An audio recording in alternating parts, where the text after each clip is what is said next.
یہ شہر یروشلم کا کوئی ویران اور خاموش علاقہ تھا جہاں ہزاروں مردوں کی ہڈیاں دو پہاڑوں کے درمیان بکھری ہوئی تھی۔ ایک بزرگ پہاڑ کے ایک اونچی چوٹی پر کھڑے تھے اور اللہ کے بارگاہ میں ہاتھ اٹھائے دعا میں مصروف تھے۔ ہر مخلوق اس منظر کو حیرت زدہ ہو کر دیکھ رہی تھی کہ اچانک ہواؤں میں خنکی بڑھنے لگی اور میدان میں بکھری ہڈیاں حرکت میں آ گئی۔ ان بوسیدہ ہڈیوں میں گویا جان آ گئی اور وہ آپس میں جڑنے لگے۔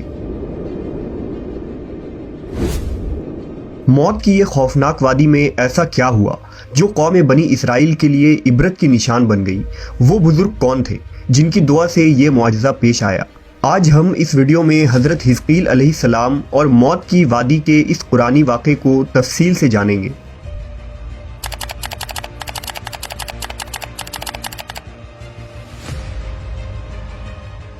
حضرت حزقیل علیہ السلام ایک نیک، صابر اور برگزیدہ نبی تھے۔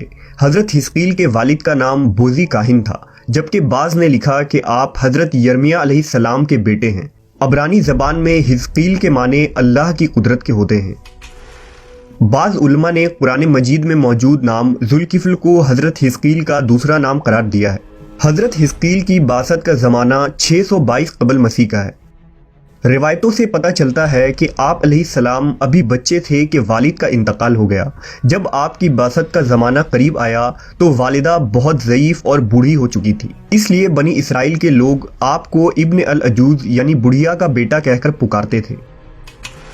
حضرت حزقیل حضرت موسیٰ علیہ السلام کے تیسرے خلیفہ تھے جو منصب نبوت پر سرفراز کیے گئے تھے۔ حضرت موسیٰ کی وفات کے بعد آپ کے خلیفہ اول حضرت یوشع بن نون ہوئے۔ ان کے بعد حضرت کالب بن یوحنا نے بنی اسرائیل کی امامت کی اور پھر ان کے بعد حضرت حزقیل علیہ السلام حضرت موسیٰ کے جانشین اور نبی ہوئے۔ دراصل حضرت موسیٰ علیہ السلام سے حضرت عیسیٰ علیہ السلام تک کے اس طویل عرصے میں اللہ نے بنی اسرائیل میں بہت سارے پیغمبروں کو مبعوث فرمایا جن کی درست تعداد کا علم صرف اللہ عز و جل کو ہے۔ ان میں سے چند پیغمبروں کا تذکرہ قرآن مجید میں ہے، بعض کا تفصیل سے تو کچھ کا مختصر ذکر ہوا ہے، لہٰذا حضرت یوشع اور حضرت حزقیل علیہ السلام کا نام قرآن مجید میں موجود نہیں ہے۔ البتہ بعض واقعات کے ضمن میں ان نبیوں کا ذکر احادیث اور اقوال میں ملتے ہیں۔ حضرت حزقیل نبوت کے عہدے پر فائز ہوئے تو بنی اسرائیل میں سرکشی اور نافرمانی عام تھی۔ جھوٹ، منافقت، رشوت خوری، حسد، کینہ معاشرے میں سرایت کر چکی تھی۔ لوگ بے حیائی اور بدکاری پر فخر کیا کرتے تھے، ظلم و جبر کر کے خوش ہوتے تھے۔ باپ دادا کے رسم و رواج مذہب بن چکی تھی۔ قوم اتنے فرقوں میں بٹ گئی تھی کہ ان کا شمار ممکن نہ رہا تھا۔ اس بدترین معاشرے میں حضرت حزقیل علیہ السلام نے توحید کا پرچم بلند کیا۔ آپ نے اپنے قوم کے لوگوں کو سچائی اور راست بازی کی تعلیم دی اور لوگوں کو صراط المستقیم پر چلنے کی ہدایت کی، لیکن ان وعظ و نصیحت کا اور تبلیغ کا ان لوگوں پر مطلق اثر نہ ہوا اور وہ اپنی روش پر قائم رہے۔ لہٰذا آپ نے بنی اسرائیل پر آنے والے عذاب اور ہولناک تباہی سے انہیں آگاہ کیا۔ بائبل میں آپ سے منسوب صحیفہ حزقیل موجود ہے جو بائبل کی آخری کتاب ہے۔ صحیفہ حزقیل میں آپ کی پیشن گوئی تفصیل سے موجود ہے۔ سن 550 قبل مسیح میں بابل کے بادشاہ بخت نصر نے بیت المقدس پر حملہ کر دیا، لہٰذا یہودی خوفزدہ ہو کر قلعہ بند ہو گئے۔ حضرت حزقیل علیہ السلام کا خیال تھا کہ بنی اسرائیل کی تباہی ان کے لیے بطور سزا اور سبق ہے جو خدا کی طرف سے دی گئی ہے۔ آپ نے توبہ پر زور دیتے ہوئے اپنے قوم کے لوگوں سے کہا، سو توبہ کرو اور اپنی ساری بدکاریوں سے باز آ جاؤ۔ سارے برے کام جنہیں کر کے تم گنہگار ہوتے ہو خود سے جدا کر کے پھینک دو اور اپنے لیے ایک نیا دل اور نئی روح پیدا کرو۔ مہینوں تک یہ محاصرہ جاری رہا۔ آخر کار مجبور ہو کر ایک رات لوگ شہر سے نکل کر بھاگ گئے۔ بخت نصر کی فوجوں نے ان کا تعاقب کر کے ان کو قتل کر دیا۔ پورا یروشلم خاک و خون سے لت پت ہو گیا۔ اسی دوران ایک ایسا واقعہ پیش آیا جس سے بنی اسرائیل حیرت زدہ رہ گئے اور یہ واقعہ نشان عبرت بن گیا۔ واقعہ دراصل یوں ہے کہ حضرت حزقیل علیہ السلام نے بنی اسرائیل کے بچے ہوئے لوگوں سے کہا کہ تم سب تیار ہو جاؤ، ہم مشرکین سے جنگ کرنے جائیں گے تاکہ اللہ کے نام کو بلند کیا جا سکے۔ بنی اسرائیل نے جب جنگ اور جہاد کی بات سنی تو اپنی جانوں کے خوف سے بھاگ کھڑے ہوئے اور آبادی سے دور ایک وادی میں جا کر قیام پذیر ہو گئے اور دو پہاڑوں کے گھاٹیوں کے درمیان رہنے لگے۔ اللہ تعالیٰ کو ان لوگوں کی یہ حرکت بہت زیادہ ناپسند ہوئی، چنانچہ اللہ نے ایک عذاب کے فرشتہ کو اس جنگل میں بھیج دیا جس نے ایک پہاڑ کی آڑ میں چھپ کر اور چیخ مار کر بلند آواز سے یہ کہا کہ تم سب مر جاؤ۔ اس بھیانک چیخ کو سن کر سب کے سب لوگ وہیں مر گئے، جن کی تعداد 70,000 تھی۔ ان مردوں کی تعداد اس قدر زیادہ تھی کہ لوگ ان کے کفن و دفن کا کوئی انتظام نہ کر سکے، اور ان مردوں کی لاشیں کھلے میدان میں بے گور و کفن یوں ہی پڑی رہ گئیں۔ کچھ عرصے بعد یہ لاشیں اسی طرح پڑی رہنے کی وجہ سے سڑنے لگی اور بے انتہا بدبو سے پورے جنگل بلکہ اس کے اطراف میں بدبو پیدا ہو گئی۔ کچھ لوگوں نے ان کی لاشوں پر رحم کھا کر چاروں طرف سے دیوار اٹھا دی تاکہ یہ لاشیں درندوں سے محفوظ رہیں۔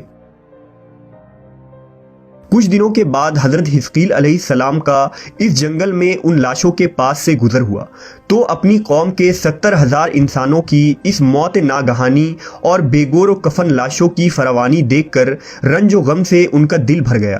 آپ آبدیدہ ہو گئے اور اللہ کے دربار میں دکھ بھرے دل سے گڑ گڑا کر دعا مانگنے لگے کہ یا اللہ، یہ میری قوم کے افراد تھے جو اپنی نادانی سے یہ غلطی کر بیٹھے کہ موت کے ڈر سے شہر چھوڑ کر جنگل میں آ گئے۔ یہ سب میرے شہر کے باشندے ہیں، ان لوگوں سے مجھے محبت تھا اور یہ لوگ میرے دکھ سکھ کے شریک تھے۔ افسوس کہ میری قوم ہلاک ہو گئی اور میں بالکل اکیلا رہ گیا۔ اے میرے رب، یہ وہ قوم تھی جو تیری حمد کرتی تھی اور تیری توحید کا اعلان کرتی تھی اور تیری کبریائی کا خطبہ پڑھتی تھی۔ آپ بڑے سوز دل کے ساتھ دعا میں مشغول تھے کہ اچانک آپ پر یہ وحی اتر پڑی کہ اے حزقیل، آپ ان بکھری ہوئی ہڈیوں سے فرما دیجئے کہ اے ہڈیوں، بے شک اللہ تم کو حکم فرماتا ہے کہ تم اکٹھا ہو جاؤ۔ یہ سن کر بکھری ہوئی ہڈیوں میں حرکت پیدا ہوئی اور ہر آدمی کی ہڈیاں جمع ہو کر ہڈیوں کے ڈھانچے بن گئے۔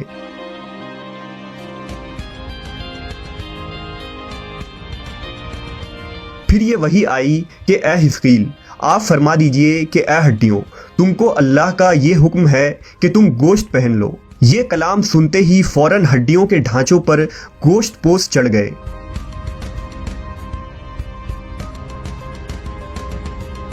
پھر تیسری بار یہ وحی نازل ہوئی کہ اے حزقیل، اب یہ کہہ دیجئے کہ اے مردو، خدا کے حکم سے تم سب اٹھ کھڑے ہو جاؤ۔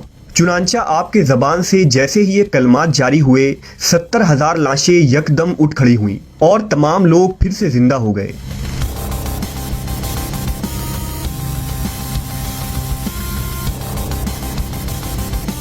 پھر یہ سب لوگ جنگل سے روانہ ہو کر اپنے شہر میں آ کر دوبارہ آباد ہوئے اور اپنی عمر کی مدت بھر زندہ رہے، لیکن ان لوگوں پر اس موت کا اتنا نشان باقی رہ گیا کہ ان کی اولاد کے جسموں سے سڑی ہوئی لاش کی بدبو برابر آتی رہی۔ چنانچہ یہ اثرات آج تک ان یہودیوں میں پائے جاتے ہیں جو ان لوگوں کی نسل سے باقی رہ گئے ہیں۔ حضرت حزقیل علیہ السلام اور موت کی اس وادی سے متعلق اس واقعے میں ہمارے لیے ایک عظیم پیغام موجود ہے کہ موت سے فرار ممکن نہیں۔ اس کا ایک وقت متعین ہے جس میں لمحوں کی بھی کمی یا زیادتی کی گنجائش نہیں۔ جیسا کہ اللہ نے فرمایا کہ ہر جاندار کو موت کا مزہ چکھنا ہے۔ موت و حیات تقدیر الہی کے تابع ہے اور تقدیر الہی کے مقابلے میں کوئی تدبیر کارگر نہیں ہو سکتی۔ سورہ انعام میں اللہ نے فرمایا، تم جہاں بھی جاؤ گے وقت مقررہ پر موت تمہیں جا پکڑے گی، چاہے تم مضبوط قلعوں میں ہی کیوں نہ رہ رہے ہو۔